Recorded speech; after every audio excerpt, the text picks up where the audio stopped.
So I have a reading.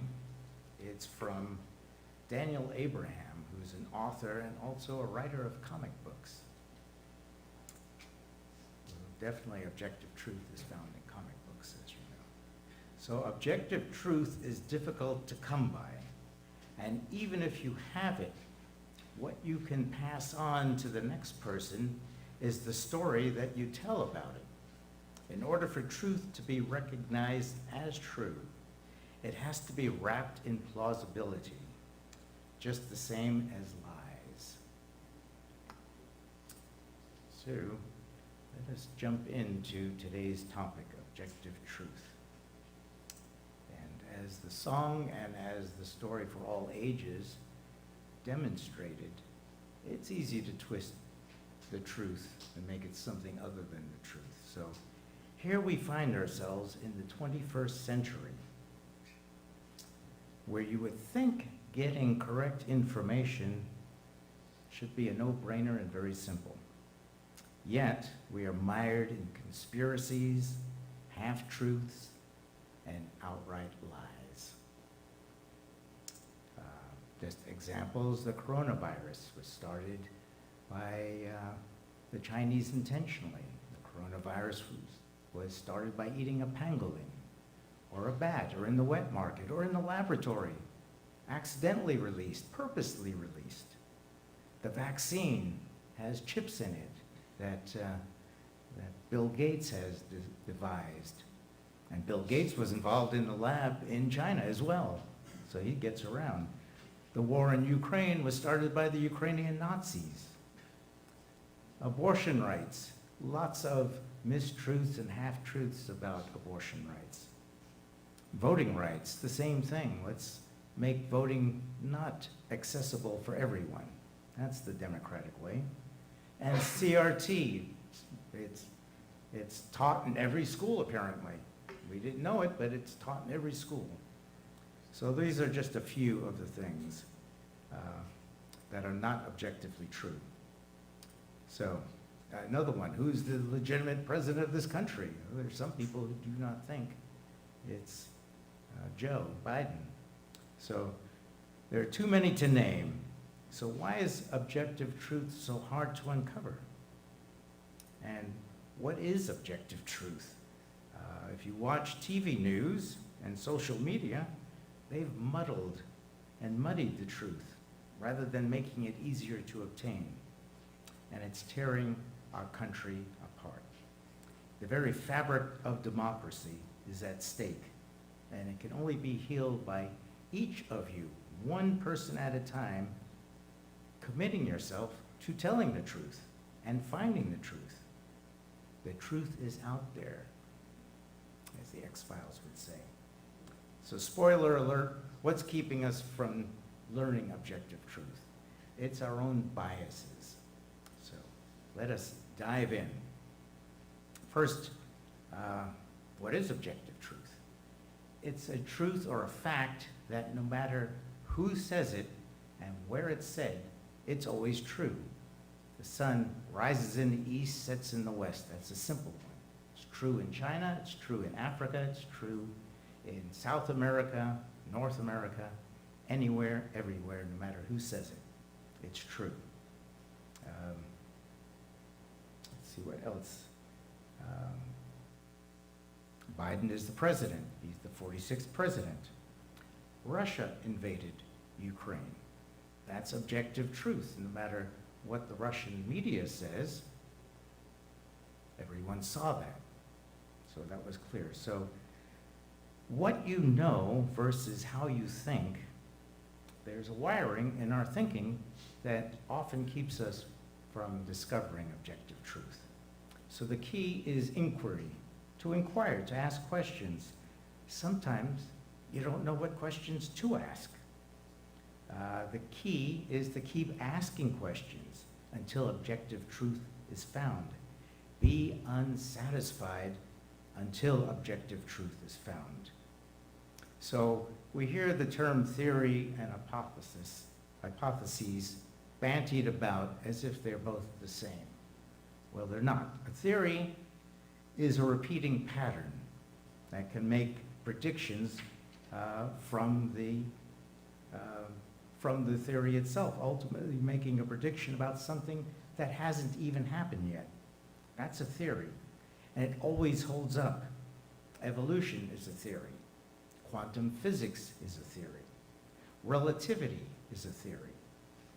This is the highest level of understanding that we have on this planet.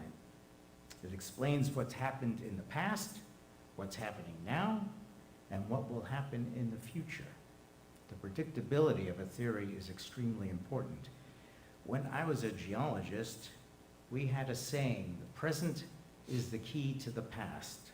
And although doesn't hold true quite anymore with research, it was one of our founding principles in geology, meaning if there's erosion today, there was erosion millions of years ago, or hundreds of years ago, or thousands of years ago. If there were earthquakes now, there were earthquakes in the past, et cetera, et cetera.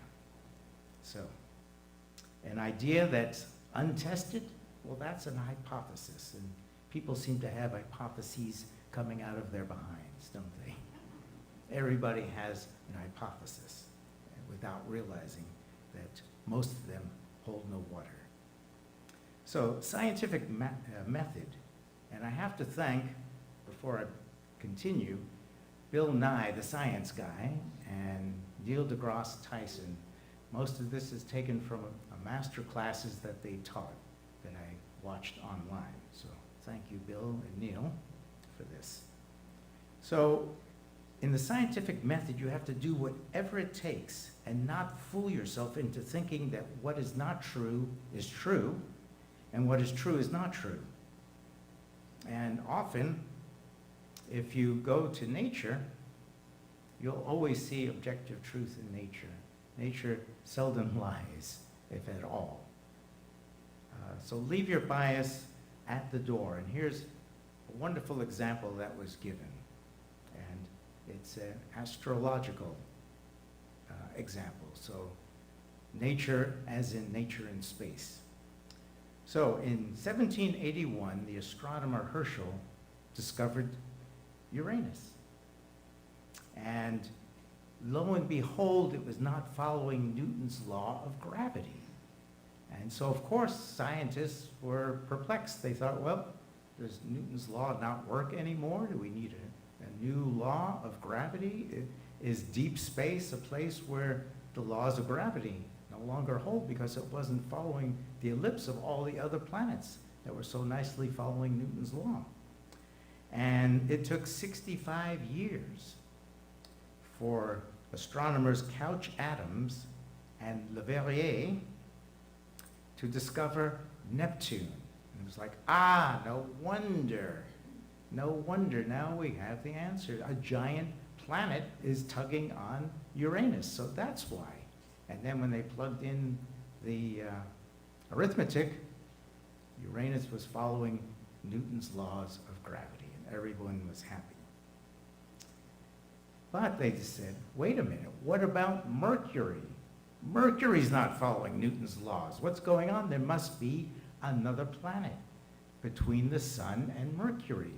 And does anyone, it was already named, does anyone know the name of that mysterious planet X? No?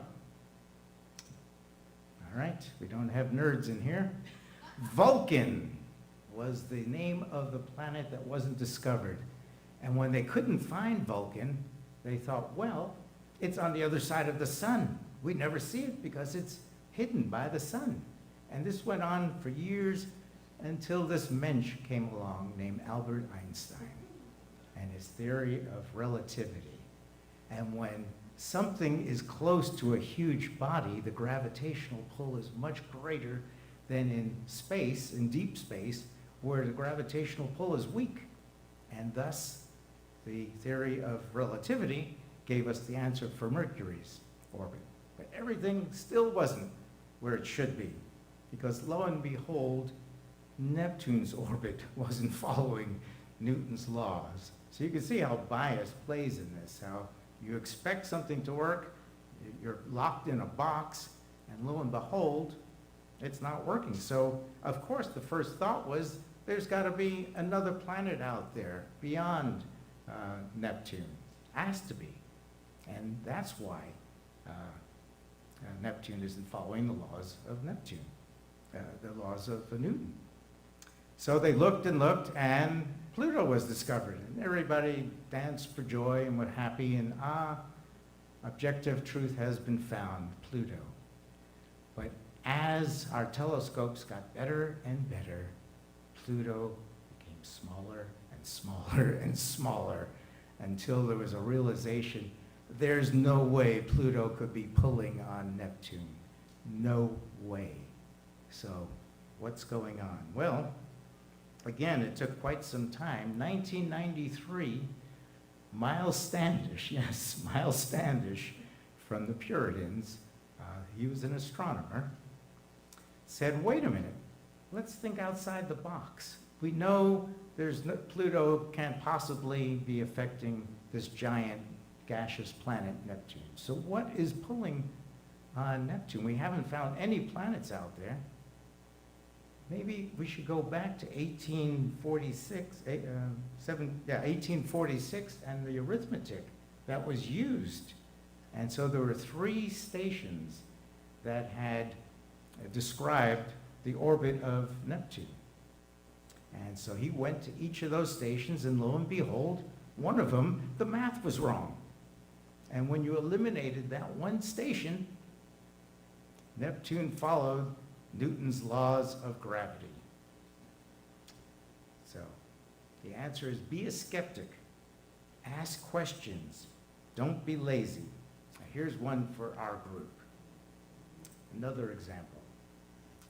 Are there any New Age people at home or here that know of the power of crystals and things like that? Oh, I'm sure you are. You just don't want to raise your hands. Okay. All right, we got one person. One brave soul. All right, so somebody comes up to you and says, hey, I got this bag of crystals. I mean, they heal every sort of thing. You got migraine headaches, this crystal's going to heal it. You got stomach cramps, this crystal's going to take care of it, and blah, blah, blah. So you can be lazy and say, get out of here. That stuff is nonsense. Or you can say, how many you got? I'll buy all of them. Let me have them. Or you can use scientific method of inquiry and say, well, where are these crystals from? And what are they made out of? What frequency of energy do they produce that create a healing effect? And what does it cure specifically? And are there tests that show this, or is it just testimony from other people? And have these tests been reproduced so that they're the same results? Have they been verified? Are there some ailments that it doesn't work? So that is using the ability to find objective truth rather than just taking someone's word for something and then passing it on and telling these people, oh, I got this quartz crystal and it took care of my headache. Here, try it. You don't need to see a doctor. This will do the trick. So not to put down quartz. I love quartz. But just saying, don't let bias lead you on. Skepticism is a tool that doesn't reject truth, but questions what you are sure of and what you're not sure of. So it validates what you know while questioning what you don't know. So how do you know if something is to be believed or not, when it shouldn't be believed? If you think something is true, find another way to prove it, rather than testimony. So in a court of law, testimony is great. Oh, I saw the crime and I was there. But in science, testimony is the lowest form of information. It's no good, no matter who says it. It's the lowest form. So testimony is not good. Eyewitness testimony is not the way to go. So another example, my niece, one of my sweet nieces who's a nurse, so she's, I'd say, educated. doesn't believe we landed on the moon. Nope. She says, we didn't land on the moon. The flag is waving on the moon. That's impossible. It was staged in a studio somewhere. And NASA has a studio, and they staged the moon landing, the whole thing. And so I could tell her that she's an idiot, but I would lose a niece. And I wouldn't be very respectful for her thoughts, and I would just be being mean. So I can ask questions rather than telling her, well, of course we landed on the moon. Everybody knows that, blah, blah, blah, blah, blah. No, I could ask questions. For instance, do you not believe we had a rocket that had enough fuel to get to the moon? Well, it turns out that the Saturn V rocket had enough fuel to get to the moon, orbit the moon, and come back to Earth. That's something you can look up anywhere. It's not hidden information, number one. The most compelling reason we went to the moon is the photographs taken from the orbiter around moon.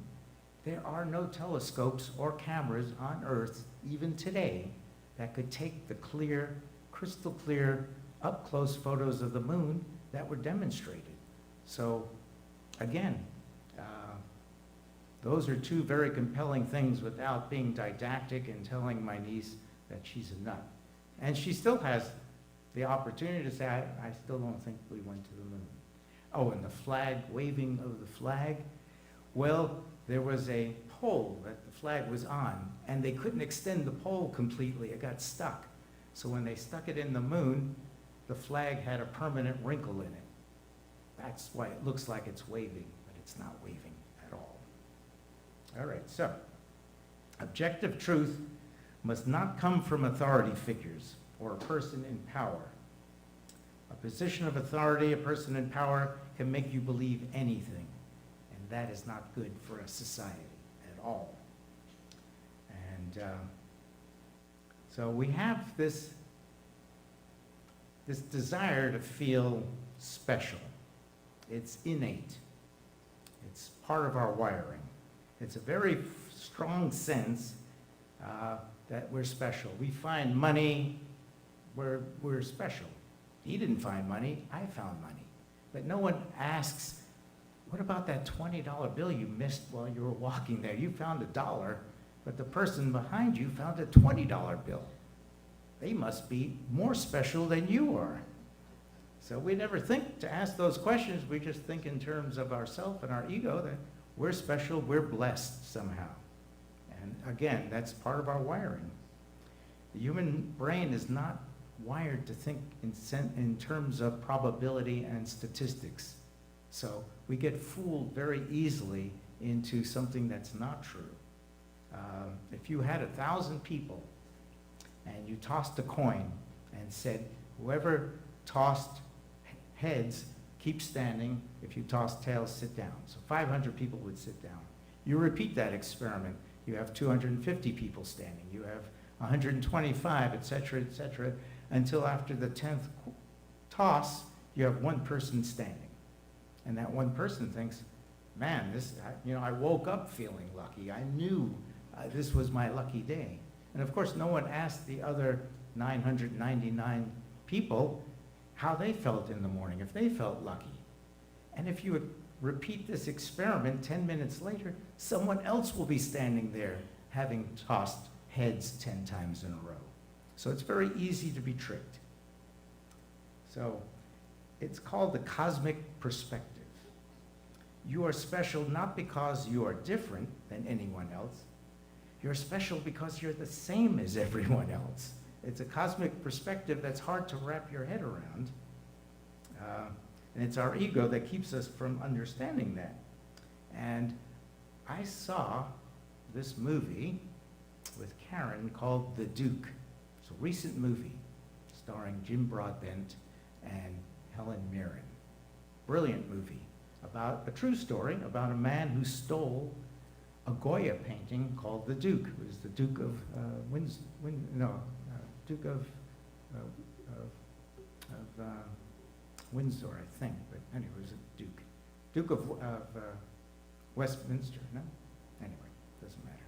It was a painting he stole. So In the movie, he's on trial. And he makes some jokes and quips, and the gallery is laughing, and the barristers are not pleased with his lack of respect for what's going on. You know, it's a very serious crime. He stole a painting in the National Gallery in London. In broad daylight, he stole it. This was post-World War II. And he was a union organizer, as a matter of fact. And he did it for very altruistic reasons, but we won't get into that. We don't have time. Already running a little late. So anyway, so they asked him, they said, do you think you're that special that you know, what kind of person are you? You think your ego is so great and special that you can go in and steal a painting? And he says, no. I think of myself as a brick. And of course, laughter from the crowd. A brick? What are you, putting us on? Having a laugh? He says, no. I think of myself as a brick, and a brick in itself is a beautiful thing. We're all bricks. But you put all these bricks together and you can create magnificent edifices. That's the beauty of not just the human race, but every creature on this planet, every plant, every microbe. We're bricks, and together we make a fabulous planet. So I'll get off on my soapbox there, but when we think our ego is ahead of us, it only takes a hurricane, a tsunami, or some kind of horrible thing to realize, oops, we're not that special as we think we are. So the reason for all this is cognitive bias. And there's a thing called cognitive failure when you find patterns in things. Very common. I see Jesus in a piece of toast, or the cloud, that's a dragon in the sky. So those are cognitive failures that our mind makes us think we see things that aren't actually there. And it's a psychological state, it's called pareidolia. Pareidolia. Seeing special faces. So this cognitive bias makes a person's testimony more important than facts and information. And here's another quick little story. So you've researched, you're going to buy a new phone, right? You've done all the research, you've gone to consumer magazines, and you've looked up the best possible phone that works for you. You're all set, you're in the store, ready to buy the phone, and you overhear someone's conversation. They're not even talking to you, they're talking to someone else, and they're saying, this is the worst piece of crap I've ever had, this phone. And you walk out of the store. You don't buy the phone, even though you've done all the research and you know this is a great phone and this person just had a bad experience. That's cognitive bias. It's so easy to be manipulated by testimony or a single person to get away from the truth and believe someone else's truth. So there's a thing called the grand misconception. It's a confirmation bias. It's the most insidious of the biases. Again, it's the need to feel special. The idea that the universe not only knows you, but cares about you. It's a misconception that's been held for millennia. You look at 100 things, and you choose only the things that apply to you, and not only do you ignore them, you don't even see the things that contradict what you're looking at. You just completely ignore them. And you stick with the 3 things that verify it. Horoscopes are perfect for that. They're, you know, oh, this is me. Of course, it's not you. So those points are, so it's a serious flaw in our reasoning. And search engines, you would think, would be one of the best ways to get objective truth. Right? You look up something, the earth is flat, and you find 50 different websites that agree the earth is flat, and you leave, you see, I knew it all along. So search engines aren't the best sources, but there are search engines where you can find objective truth. PolitiFact, Snopes, Fact Check, Explorer, reverse image search, where you take an image and you do a reverse search to see where this image came from, because often, especially in social media, you'll see an image and you'll say, you see, this person was there and did this, and you find out it was something completely erroneous. that someone just plugged in a photo. Media bias fact check is another good one, and factcheck.org. So, if you can say that you are wrong in light of new evidence, you will never be able to arrive at objective truth. There's a bias to truth. We all have biases. We have political biases, we have religious biases, we have cultural biases. And if you can find consensus among all these different biases, you just might be able to come to an objective truth. Just be ready to abandon your biases in the face of new evidence. So let's look quickly at the belief systems before I run out of time. There's personal truth. That's something you hold true no matter what someone says. Examples are Jesus is my Savior. I don't care what someone else says, I know that to be true. Muhammad is the last prophet on earth. You don't believe it, you're an idiot. It's true. So those are personal truths. And personal truths can conflict with objective truth. So be aware. It can trigger that I'm special, my tribe is special, my religion is special, my way of thinking is special than yours. And political views, the same thing. My political views are correct. Your political views, not so much. You've made a couple of mistakes in your thinking. Mine is the correct thoughts. Yeah? So, because of that, you find yourself, it masks objective truth. By clinging to a mindset, it makes you feel good about yourself or your tribe, but it tends to make you denigrate others that are not in your tribe. Nazi Germany is a perfect example of the Aryan race being superior to all other races. It was believed. It wasn't just a joke. It wasn't just a ha, ha, ha, listen to that guy talk. People believed it. So it's easy, again, to have a person of authority tell you the truth, their personal truth, and you take it as objective truth. So the beauty of science and objective truth is that it is true whether you believe it or not. And finally, another small amusing story before I get to conclusions. There was a meteor storm in 1833. It was a 33-year repeating comet that went by the Earth. And Abraham Lincoln, that's right, our Abraham Lincoln, was staying at a minister's boarding house. And this minister, of course, believed in the apocalypse and the end of days and all that. So when he saw what he thought was stars falling from the sky, he knocked on every door of the boarding house to tell people, repent, save yourself, the end is nigh. We're all about to die. So Abe, rubs his eyes and looks up at the sky and he's hearing what the pastor is saying. And he sees, well, there's Orion's belt. There's the Big Dipper. They're still in the sky. It's a meteor shower, and he goes back to bed. But for that poor minister, his truth was shattered by a meteor shower. His objective truth did not mesh with his personal truth. So, political truths, by repeating something incessantly, it starts to become true. A lie told enough times, I'm sure you've all heard this, is true. Crooked Hillary probably cost her an election because people heard Hillary, they heard crooked Hillary.